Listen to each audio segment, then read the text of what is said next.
Bismillahirrahmanirrahim. Osmanlıca Dergi YouTube kanalına hoş geldiniz.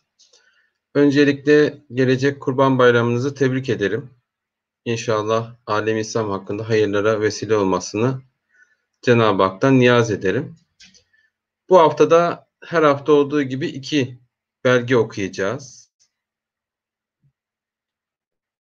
İlk okuyacağımız belge tarikatlı bir belge olacak. İkinci okuyacağımız belge ise geçen haftalarda da sıklıkla okuduğumuz rikatlı bir belge olacak. İkinci okuyacağımız belgeyi Osmanlıca Dergi internet sitesinde de yayınlayacağız. Bayram öncesi olması hasebiyle bu hafta bu belgeyi yayınlayamadık internet sitesinden. Fakat önümüzdeki haftalarda bu belgede internet sitesinde yer alacak. Bu dersi daha sonradan seyredenler de bu süreç içerisinde önce o belgeyi okuyup daha sonra buradan takip edebilirler. Şimdi ilk etapta okuyacağımız belge Şeyhülislamlık makamı tarafından Suriye vilayetine yazılmış bir evrak, bir yazı. Bu yazı Darülhikmet-i İslamiye hakkında. Darülhikmet İslamiye Osmanlı Devleti'nde 1918 senesinde kurulmuş bir üst kurul. İkinci okuyacağımız belge de zaten bu Darülhikmet-i İslamiye'nin kuruluş kanununun meclis-i ayağındaki layihasını okuyacağız. Kanun tasarısını okuyacağız. İlk etapta okuyacağımız belge talikatlı. Zaten ekranda da gördüğünüz üzere Meşihat makamı tarafından yani Şeyhülislamlık tarafından yazılan yazılarda bu talik hattına sıklıkla rastlıyoruz. Ben yazıyı biraz daha büyüteceğim. Daha yakından görmek açısından.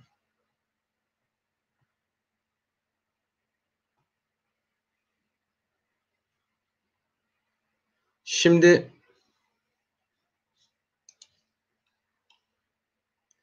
burada da gördüğümüz üzere talik hattı daha da büyüteyim.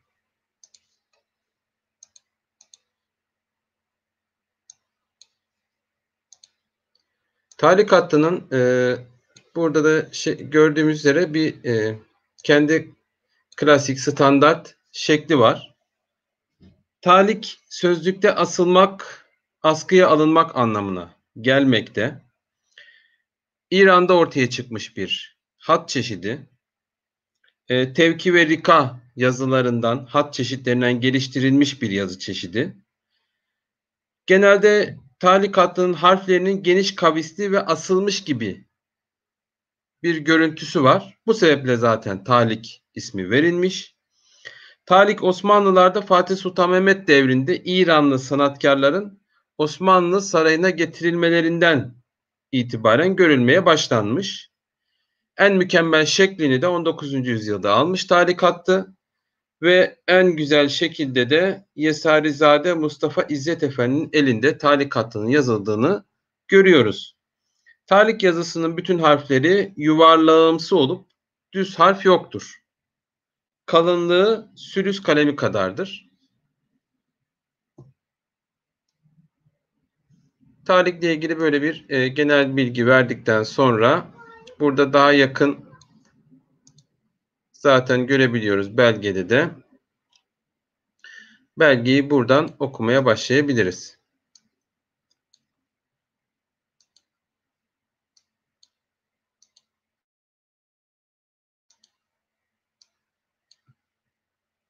Tabii daha önceki okuduğumuz belgelerde de gördüğümüz üzere yazıyı yazan kamu kurumunun ismi Celi Divani hattıyla burada bir logo gibi üst köşede yer alıyor. Burada ben bayağı büyüttüm.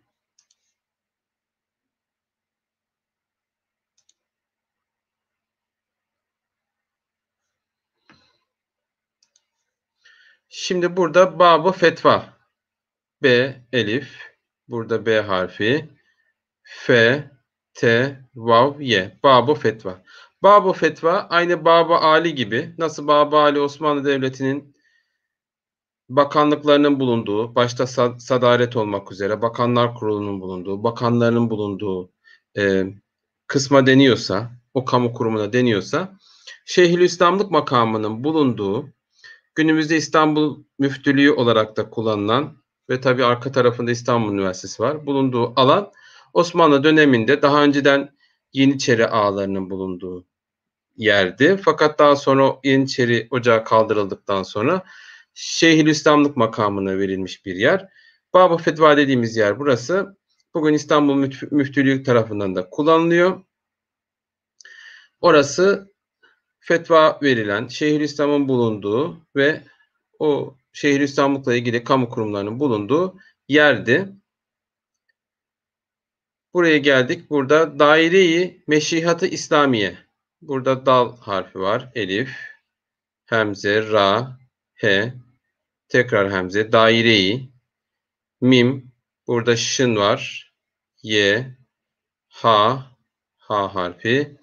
Burada T görüyoruz. Meşihatı, elif, sin, lam elif, mim, YH. Yani Şeyhülislamlık Dairesi. İslamiyet Şeyhülislamlık Dairesi şeklinde çevirebiliriz bugünkü ifadeyle. Mektubi kalemi. Mim, kef, te, vav, b'ye, mektubi, kaf, lam, mimye, ayın, dal, adet. Bu da tabii evrakın sayısını gösteriyor. Tabii evrakın sayısı bazen yazılıyor, bazen yazılmıyor. Bu evrakta da gördüğümüz üzere yazılmamış. Mektubi kalemi, yazı işleri. Yani Şeyhülislamlık makamının yazı işleri bölümünde yazılmış bir yazı. Nereye yazılmış? Burada yazıldığı yeri görüyoruz. Suriye vilayetine. Tabi burada belgenin başlangıç kısmı Hu. Bismillahirrahmanirrahim. O zaman o dönemde tabi Osmanlı Devleti'ne bağlıydı Suriye. Bu evrakın tarihi 9 Eylül 1918. Yani Osmanlı Devleti'nin Mondros Ateşkes Antlaşması'nı imzalamasından yaklaşık 2 ay önce. O dönemde yine Suriye Osmanlı Devleti'ne bağlıydı. O cihetle Suriye'ye yazılmış. Suriye Osmanlı Devleti'nin bir vilayetiydi.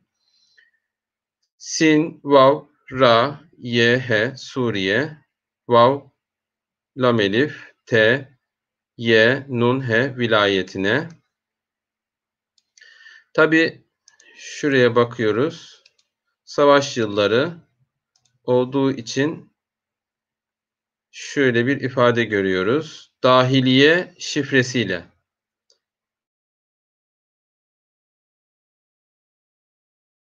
Dal, he, dahiliye. Şın, 3 nokta var. Y, F, Ra, H, Sin, Y noktası burada. Lam, H. Dahiliye şifresiyle bu evrakın Suriye'ye gönderilmesi isteniyor. Şimdi geldik evrakın nakil, ibla dediğimiz asıl ifade bölümüne.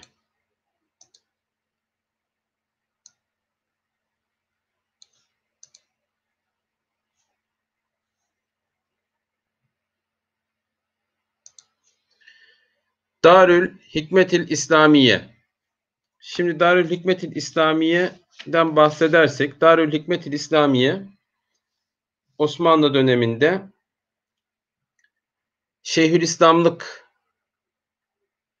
Şeyhülislamlığın içinde kurulmuş bir üst kuruldu. 20. yüzyılın başlarında güçlenen ve Osmanlı topraklarında da faaliyet gösteren İslam'a muhalif cereyanların reddiyle İslam aleminde yeni ortaya çıkan bir takım dini meselelerin İslami esaslar çerçevesinde halledilmesi amacıyla kurulmuştur Darül Hikmet-i İslamiye. O dönem Osmanlı Devleti'nin en seçkin alimleri Osmanlı coğrafyasının değişik şehirlerinden çağrılarak, davet edilerek Darül Hikmet İslamiye'ye aza olarak atanmışlardır. Ve 4 yıl boyunca yani Osmanlı Devleti'nin nihayetine kadar hizmet etmiş bir kuruldur Darül Hikmet İslamiye. Burada okursak dal, elif, ra, la, elif, lam, darül, ha, kef, mim, te, elif, lam, elif, sin, lam, elif, mim, ye, he. Darül Hikmetil İslamiye.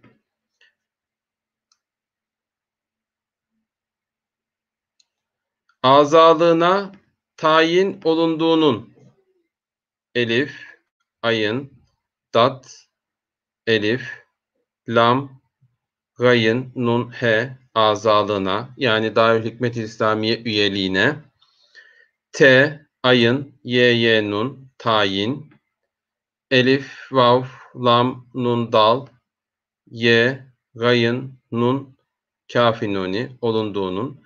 Tabi burada talik hattını dikkat edersek çok daha harfler ayrı, ince ince noktaları tam belli şekilde yazıldığını görüyoruz. Yani aslında hakikaten okunma cihetinde çok kolay okunan bir hat, talik hattı.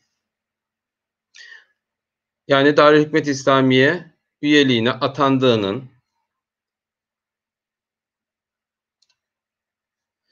Bedrettin Efendi'ye azimet için B, dal, ra, elif, lam, dal, burada şedde var. Yani dal harfinin şeddeli okunduğunu gösteriyor. Y, nun, Bedrettin, elif, fe, nun, dal, ye, efendi, ye, he, efendiye, ayın, z, ye, noktası burada, mim, te, azimet, elif, ye, ç, vav, nun. Azimet için yani gelmesi için Bedrettin Efendi'ye Darülhikmet İslamiye azalığına tayin edildi. Gelip kurulda görev alması için demek ki Bedrettin Efendi Darülhikmet İslamiye azalığına tayin edilen Bedrettin Efendi Suriye'de yaşıyor veya orada bir yerde görevli. Fakat o Darülhikmet İslamiye azalığına tayin edilince İstanbul'a gelmesi isteniyor.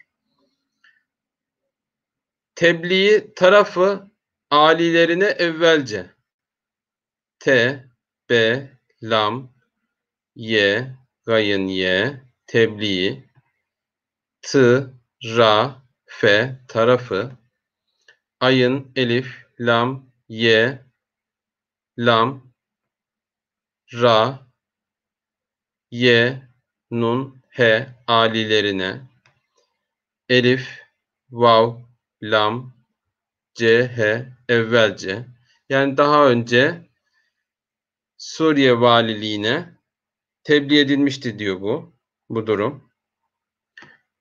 Tebliğ tayin edildiği Bedrettin Efendi'nin. İş'ar ve muma ileyhin ne vakit? Elif, şın, noktalar burada, ayın, elif, ra, iş'ar, vav ve mim, vav, mim, ye, elif, lam, ye, he, kafi nuni, muma ileyhin, adı geçenin, nun, he, ne, vav, kaf, te. Ne vakit?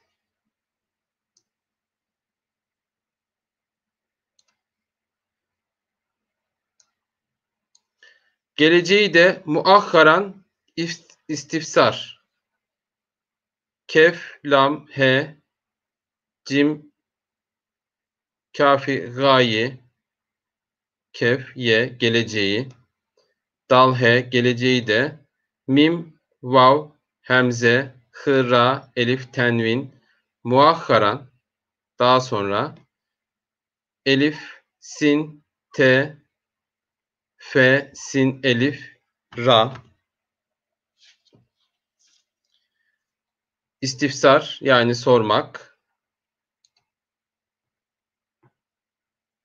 elif, vav, lam, nun, mim, şın, ye, dal, ye olunmuş idi. Sorulmuştu.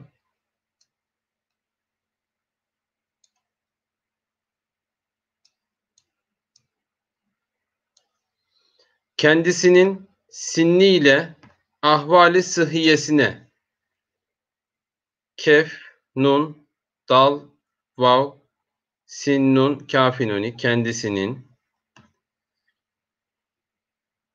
Sin, nun, ye, lam, he, sinliyle yani yaşıyla. Tabi daha önce belirtmiştik. Osmanlı'nın en seçkin alimleri atanıyordu bu kurula. Doğal olarak tabii ki bunların bir kısmı yaş olarak ileri yaştalar. Bedrettin Efendi de böyle muhtemelen.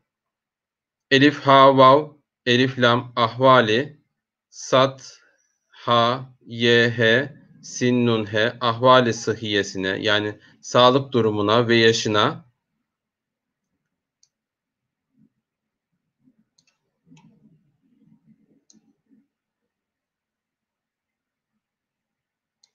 ve taahhuru azimetine nazaran vav, te, hemze, elif hemze, taahhuru, hı, ra, ayın, z, ye, mim, te, nun, he, azimetine yani gelmesinin gecikmesine nazaran bakılarak nun, z, ra, elif, tenvin nazaran bakılarak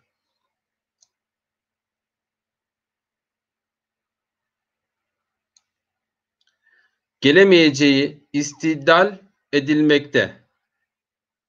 Kef, lam, he, mim, ye, he, cim, kef, ye, gelemeyeceği elif, sin, te, dal, lam, elif, lam, istidlal yani bu hükme varılmakta diyor. Yani hem gelmesi gecikti, hem yaşı ileri hem de sağlık durumuna bakıldığında gelemeyeceği hükmüne varılmakta, edilmekte olduğundan elif, ye, dal, lam, mim, kef, dal, he edilmekte. Elif, vav, lam, dal, ye, gayın, nun, dal, nun olduğundan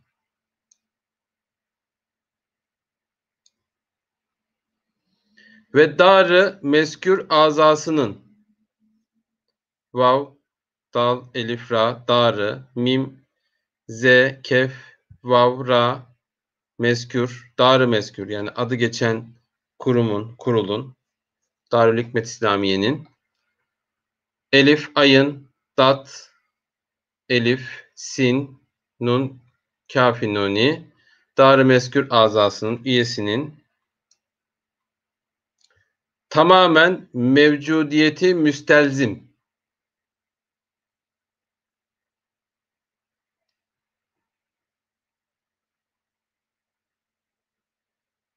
T, mim, elif, mim, elif, tenvin tamamen. Mim, vav, c, vav, dal, mevcut, mevcudiyeti. C, y, ty, mevcudiyeti, varlığı. Tamamen orada bulunması gerekiyor. Hazır kurumda bulunması gerekiyor diyor.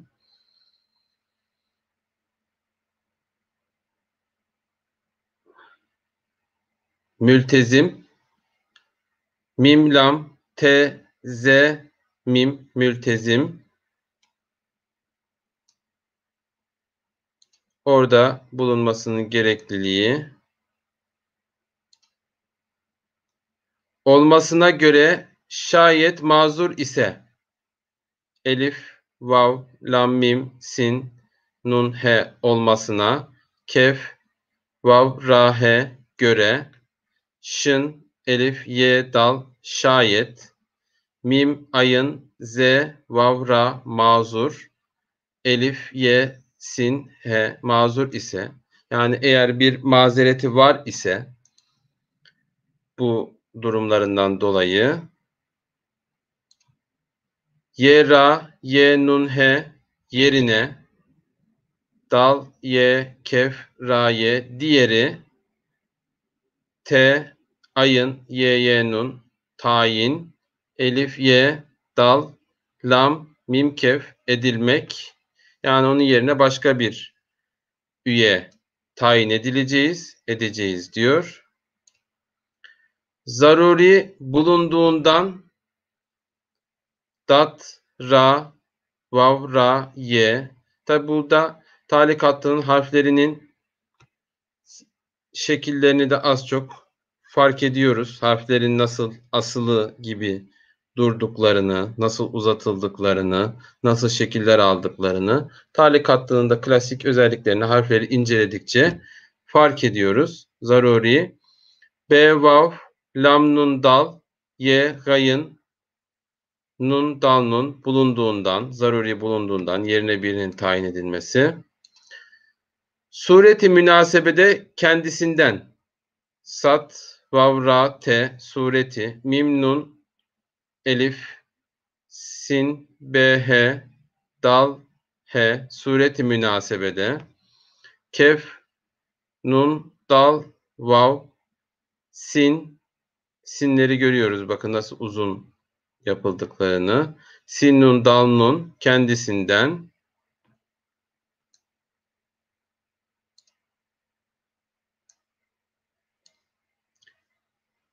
Bil istifsar gelip gelemeyeceğinin. Yani ona sorularak B, elif, lam, elif, sin, t, f, sin, elif, ra, bil istifsar sorularak kef, lam, vav, be gelip kef, lam, he, mim, ye, he, cim, kef, nun, kafi, nuni gelemeyeceğinin, gelip gelemeyeceğinin hemen işar buyurulması. Yani hemen acele olarak bildirilmesi. He, mim, elif, nun, hemen, elif, şın, ayın, elif, ra, işar, b, ye, vav, ra, lam, mim, se, ye buyurulması. Tabi bunu kim yazmış? Ne zaman yazmış? Bakıyoruz. Tarih fi 9 Eylül sene 1334. Tabi bu son dönem Osmanlı belgelerinde artık sadece Rumi takvimin kullanıldığını görüyoruz. Bir de takvim düzenlemesinden dolayı belli bir zaman sürecinden sonra miladi takvimle Rumi takvimin gün ve ayı birbirinin aynı, sadece yılı farklı olduğunu görüyoruz. Burada da bu var. 9 Eylül 1334 tarih, yani 9 Eylül 1918. Yani biz sadece şu tarihi, yılı çevirdiğimiz zaman tarih ortaya çıkmış oluyor. Kim imzalamış? O dönemin Şeyhülislam'ı Musa Kazım Efendi. Burada Şeyhülislam yazıyor. Gördüğümüz gibi H, elif, lam, elif, sin, Şeyhül İslam, sin, lam, mim. Tabi bu biraz daha hızlı ve noktaları yazılmadan yazılmış Şeyhülislam. Burada da Musa Kazım Efendi'nin kendi ismini tam harflerini tamamen yazacak şekilde imza attığını ve ismini çok net şekilde okuyabiliyoruz. Gördüğümüz gibi mim, vav, sin, ye, kef, elif, z, mim, Musa Kazım. Evet. Tarikatlı belgemiz bu şekilde. Şeyhülislamlık makamından Suriye vilayetine yazılmış. Bir sonraki okuyacağımız belge burada. Tabi burada biraz görüntüyü büyüterek Şeyhülislamlık makamı dediğimiz Bab-ı Fetva neresiydi? Bugün bu kapıyı tabi Süleymaniye Camii'nin civarına gittiğimizde Süleymaniye Camii civarına gittiğimizde görebiliyoruz.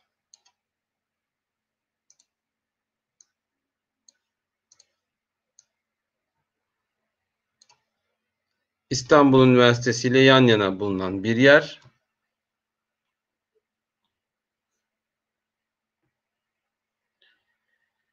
Bu kapı hala duruyor. Şu an İstanbul Müftülüğü olarak kullanılıyor. Burada Musa Kazım Efendi'yi görüyoruz. Musa Kazım Efendi 1918'e kadar 3-4 hükümette görev almış bir Şeyhülislam. Alttaki diğer belgeyle ilgili resimler. Bab-ı Fetva burasıydı. Evet, arkadaşımız daha yavaş okuyabilir misiniz diyor. Yani harf harf okumaya çalışıyoruz. Bu şekilde elimizden geldiğince yavaş okumaya çalışıyoruz ama daha yavaş okumaya da çalışırız tabii ki. Belki kelime kelime inceleyebiliriz bazı şeyleri. Bir sonraki belgeyi harf harf incelemeden okuyacağım. Şimdiki okuyacağım belgeyi ama çok yavaş bir şekilde okurum. Önceden biz internet sitemizde paylaşıyoruz belgeleri. Daha sonra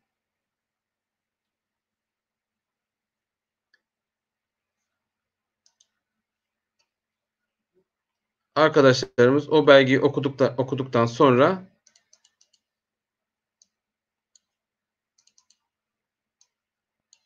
burada en azından doğruların yanlışlarını görmüş olurlar düşüncesiyle böyle bir çalışma en baştan belirlemiştik.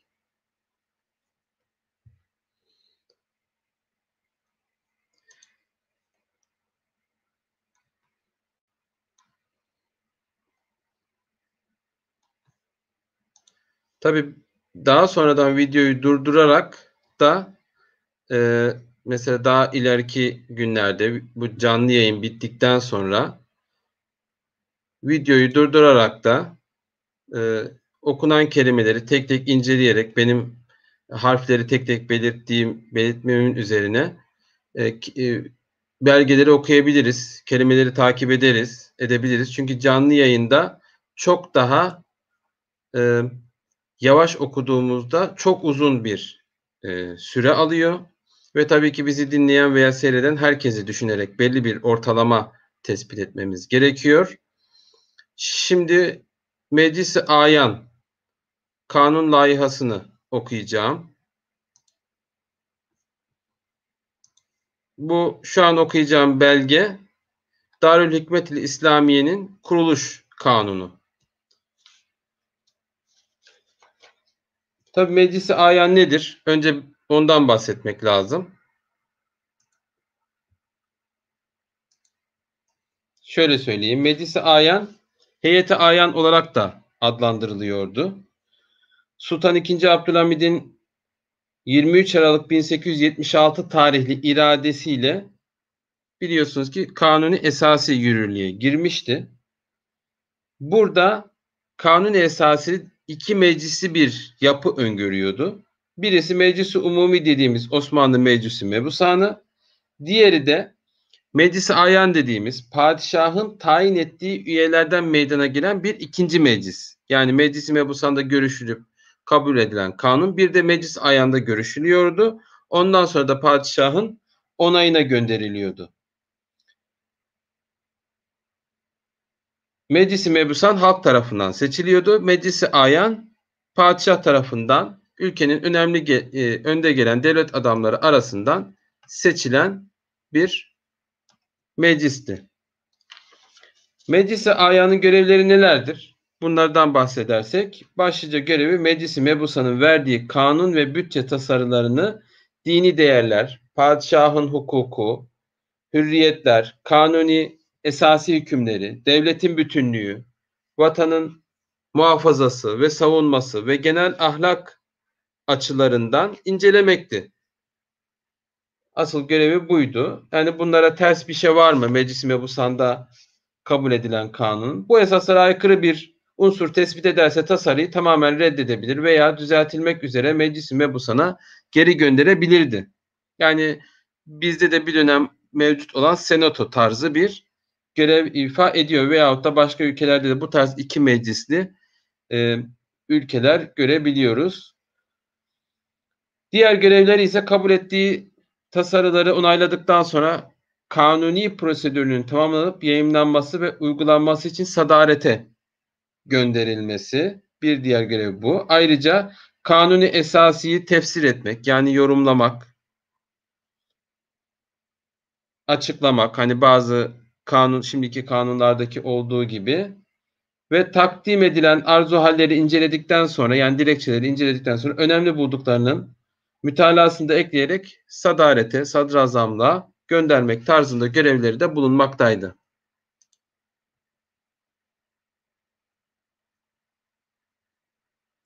Evet, Meclisi Ayan bu Darülhikmet-i İslamiye'nin kuruluş kanunu ile ilgili Meclis-i Ayan'daki kanun tasarısını okuyacağız. Alt tarafında da gördüğümüz gibi Şeyhülislam Sadrazam ve son padişah Sultan Mehmet Vahidettin imzalarını görüyoruz. Yani onaylanmış bir kanun. Belgenin tarihi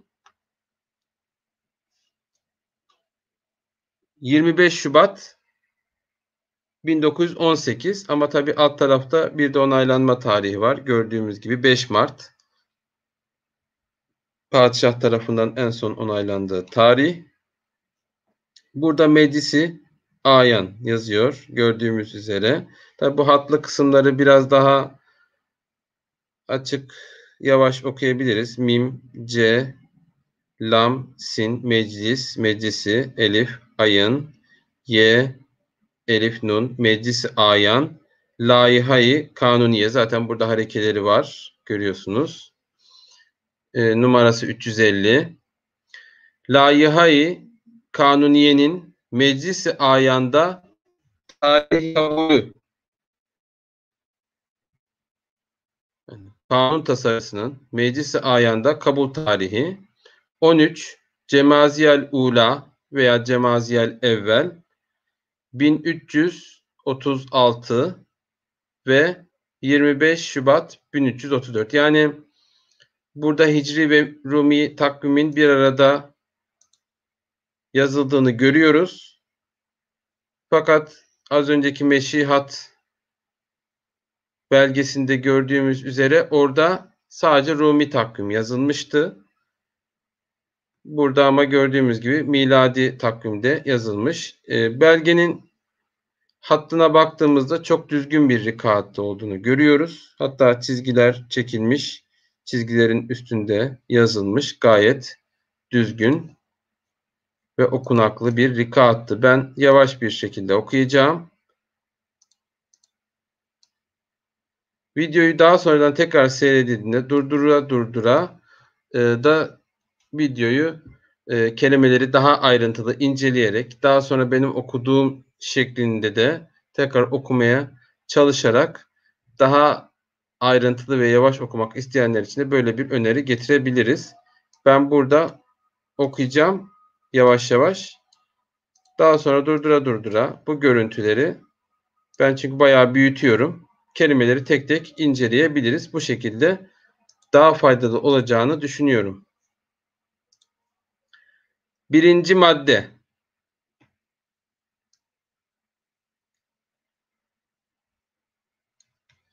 Daire-i meşihatta hakaiki diniye yani Şeyhülislamlık dairesinde hakaiki diniye yani dini hakikatler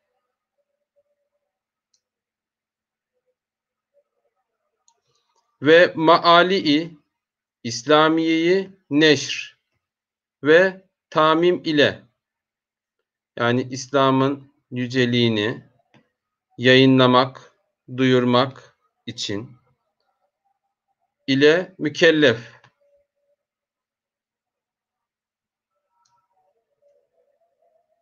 Hakaiki diniye ve maali İslamiyeyi neşr ve tamim ile mükellef. Bunlarla görevli ve 3 encümene münkasım bir Darül Hikmetil İslamiye. Yani 3 komisyondan oluşacak diyor. 3 komisyona bölünmüş şekilde bir kurul. 3 encümene münkasım bir Darül Hikmetil İslamiye.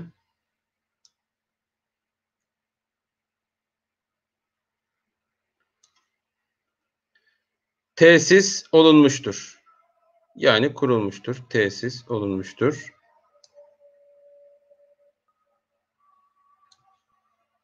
Darül Hikme'nin bir reisi bulunur. Bir reisi bulunur, bir başkanı bulunur.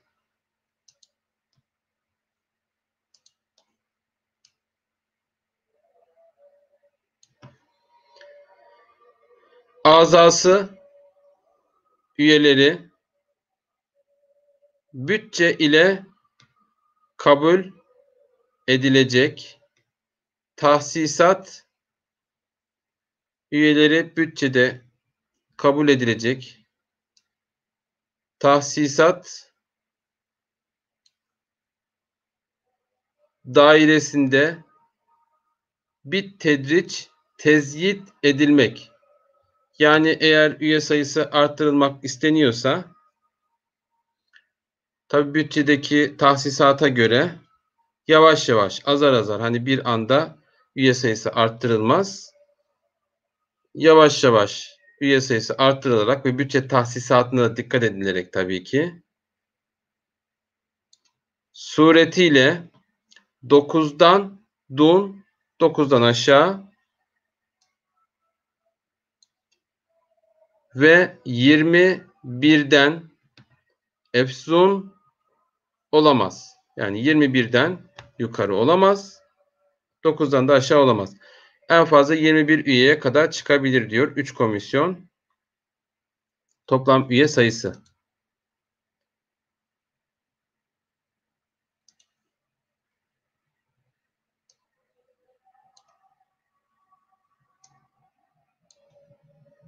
İkinci madde.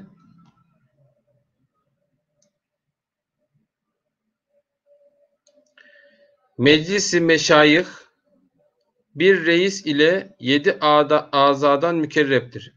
Tabi bu arada bir de Meclis-i Meşayih var. Şeyhülislamlık makamı içindeki bir yine kurul. Bu kurul bugünkü Din İşleri Yüksek Kurulu gibi bir manada düşünebiliriz. Meclis-i Meşayihle ilgili maddelerde yine kanun içine konulmuş. Meclis-i Meşayih bir başkan ve 7 üyeden oluşur deniliyor. Üçüncü madde. Darül Hikme ile Meclis-i Meşayih'in rüesa ve azasıyla, yani Darül Hikmet ile Meclis-i Meşayih'in rüesa, başkanlar ve azasıyla, üyeleriyle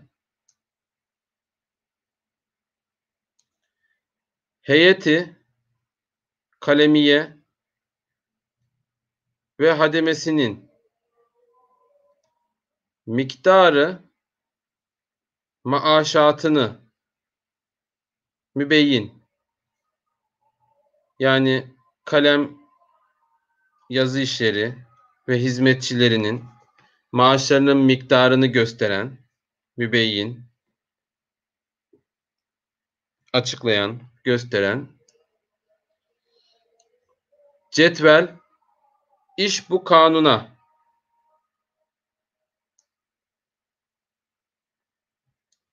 merbuttur. Bu kanuna bağlanmıştır. Ek olarak konulmuştur diyor. Onların maaşlarını gösteren cetvel. Dördüncü madde. Darül Hikme ve Meclis-i Meşayih rüesa ve azasının, Darül Hikmet ve Meclis-i Meşayih başkanları ve üyelerinin vezaif ve evsafı lazımesi, yani vazifeleri, görevleri ve gerekli vasıfları, hangi vasıflara taşıması gerektiği ve sureti intikap ve tayinleri, atamaları, tayinleri ve seçilmelerinin şekli, sureti ile müftülerin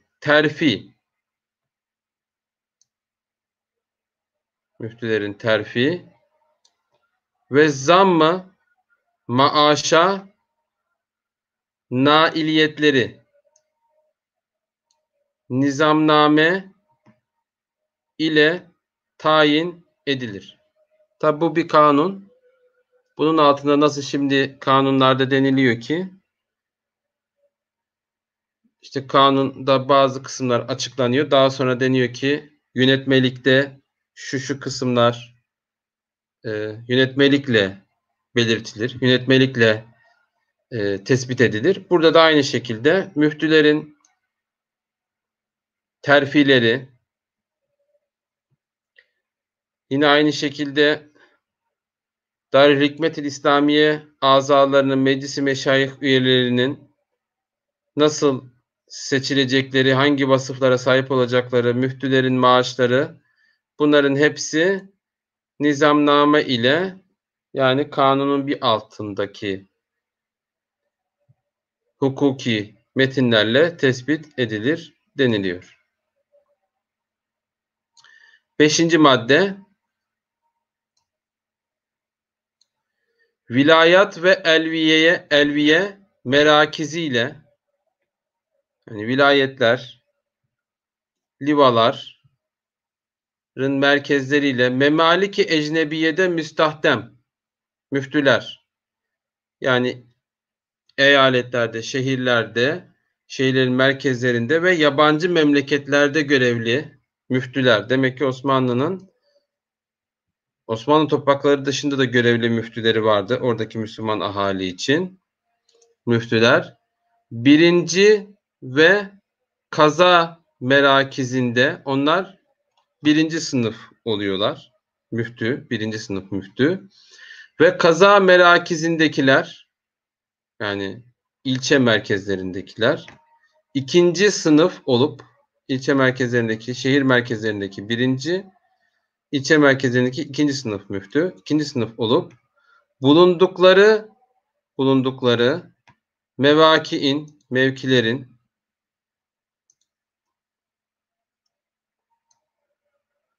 konumların ehemmiyetine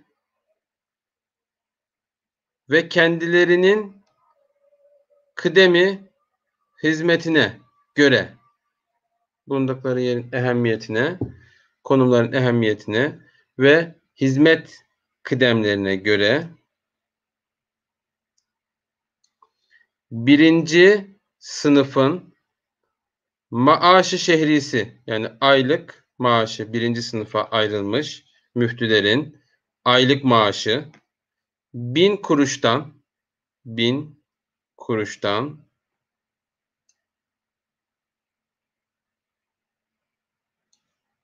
3000 kuruşa ve 2. sınıfın maaşı 600. Buralar sayı olduğu için biraz daha tabii kolay okunur. 600 kuruştan 1000 kuruşa kadardır. Maaşların miktarı ifade ediliyor.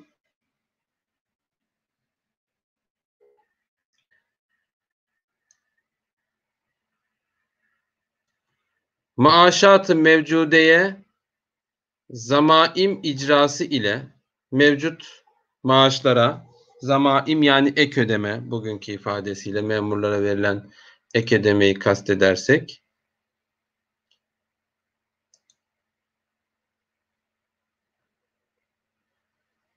ek icrası ile haddi azamiye iblağı en üst çıkabileceği seviyeye çıkarılması, her sene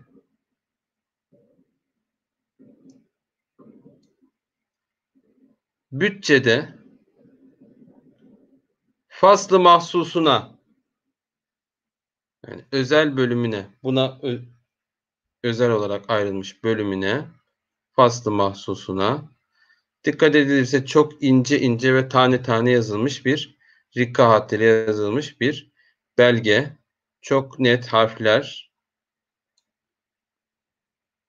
Rikka hattına yeni başlayanlar için gayet uygun bir belge.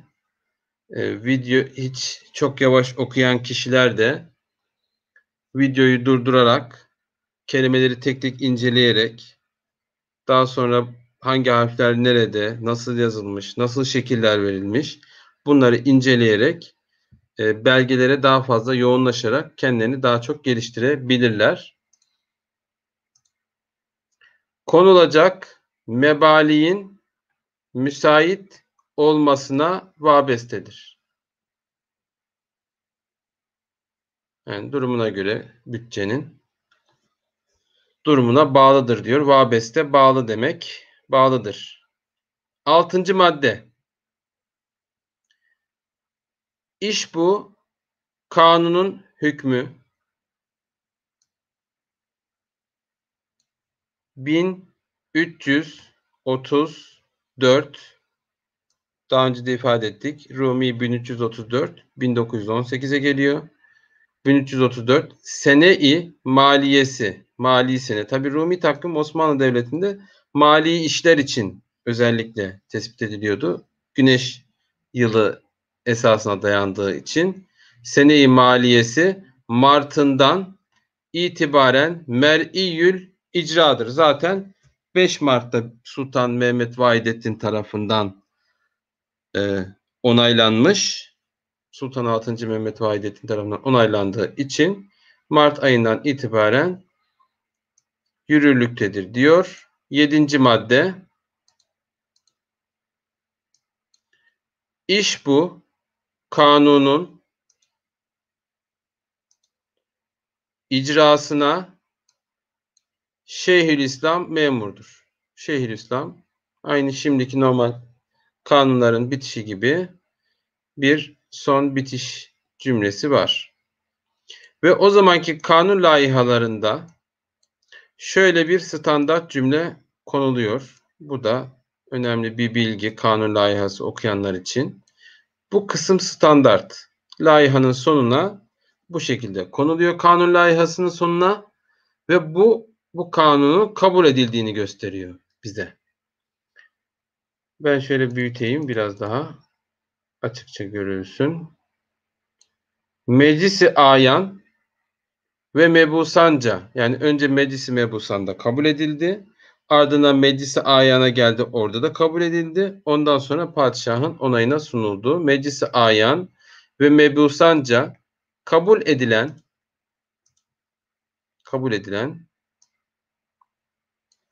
iş bu laihanın mer'iyetini ve kavanini devlete ilavesini irade eyledim. Laihaların sonunda bu cümle standart. Burada tarih görüyoruz. Fi 21 Cemaziyel evvel sene 1336 Hicri tarih. Fi 5 Mart sene 1334, yani 5 Mart 1918. 1918'in başında kabul edilmiş. Burada imzaları görüyoruz. Tabi bu evrakı yazan Meclisi Ayan Başkatipliği. Burada mührünü görüyoruz Başkatipliğin. Ben mührü biraz daha büyüteyim. Daha yakından görmek açısından. Şurada bakın meclis yazıyor. Mim, C, Lam, S. Meclisi Ayan. Bakın Elif, Ayın, Y noktaları burada Elif, Nun. Meclisi Ayan. Kef, Elif. Şurada T var. Noktalar burada B. Katibi, Ayın, Mim, Vav, Mim. Şurada Y var. Lam, Kef ve Y.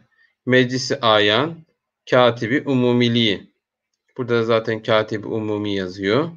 Gördüğümüz üzere bu mühürde o Meclisi Ayan Başkatipliğinin şimdiki ifadeyle Genel Sekreterliğinin diyebiliriz. Genel Sekreterliğinin mührü. Burada Şeyhülislam yine Musa Kazım Efendi'nin Şeyhülislam burada yazıyor. Musa Kazım Efendi'nin imzasını görüyoruz. Buraya geldiğimizde o dönem Sadrazam Talat Bey'di. Talat Bey'in imzasını görüyoruz. Sadrazam Mehmet Talat. Burada da Sultan 6. Mehmet Vahidettin'in imzasını görüyoruz. Mehmet Vahidettin diye. Sultan Pardon, Mehmet Reşat. O dönem burayı yanlış söyledim. Mehmet Reşat, Sultan 5. Mehmet Reşat'ın, diğer belgede Padişah Mehmet Vahidettin'di ama burada Mehmet Reşat, burada Mehmet Reşat Efendi'nin imzasını görüyoruz. Sultan Mehmet Reşat'ın imzasını görüyoruz. 5. Mehmet Reşat'ın. Sultan 5. Mehmet Reşat'ın, tabi burada isminden şuradan anlayabiliriz. R, Şın, Elif, Dal anlayabiliyoruz. Az önce yanlış söyledim. Mehmet Vahidettin değil, Mehmet Reşat. Çünkü tarih daha Şubat ve Mart ayı 1918'in. Mehmet Reşat yaz aylarında vefat ediyor. Ondan sonra Sultan 6. Mehmet Vahidettin tahta geçiyor. Mehmet Reşat dönemine ait bir belge. En baştan da hep Mehmet Vahidettin demiştim. O kısmı yanlış söyledim. Mehmet Reşat dönemine ait bir belge. Sultan II. Abdülhamit'in bazı belgelerde de yine aynı bu şekilde görüyoruz. Abdülhamit şeklinde imzasını. Yine Mehmet Reşat, yani daha önceki dönemlerdeki şeylerden farklı olarak onaylarının bu şekilde kendi imzalarıyla attıklarını görüyoruz. Burada da Mehmet Reşat ifadesi açıkça gördüğümüz gibi belli. Yani bu en son Meclis-i Mebusan ve Meclis-i Ayan'da kabul edilen bir kanunun son olarak da padişahın imzasıyla onaylandığını ve yürürlüğe girdiğini bu belge üzerinde görmüş oluyoruz. Bir kanun layihası örneği okumuş olduk. Bu şekilde Meclis-i Ayan'da sonra en son padişahın da onayıyla kabul edilmiş. Tabi şöyle Meclis-i Ayan hakkında bilgi vermiştik. Burada bir Meclis-i Ayan'ın toplantı salonunu görüyoruz. Onların resimlerini ben göstermek istiyorum.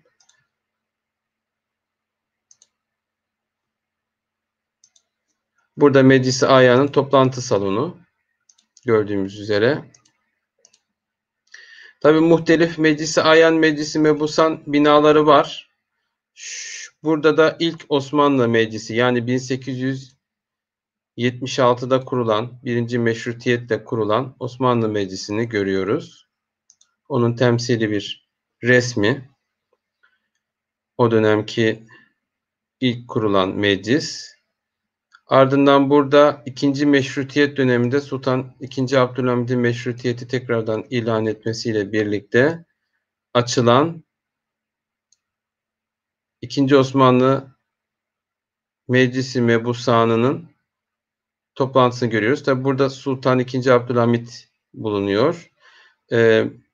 Meclis üyeleri Sultan II. Abdülhamid'i burada selamlıyorlar. Meclisin açılışı dolayısıyla. Burada da gördüğümüz üzere zaten tarih 17 Aralık 1908 Osmanlı Meclisi'nin ikinci defa açıldığı döneme ait bir resim.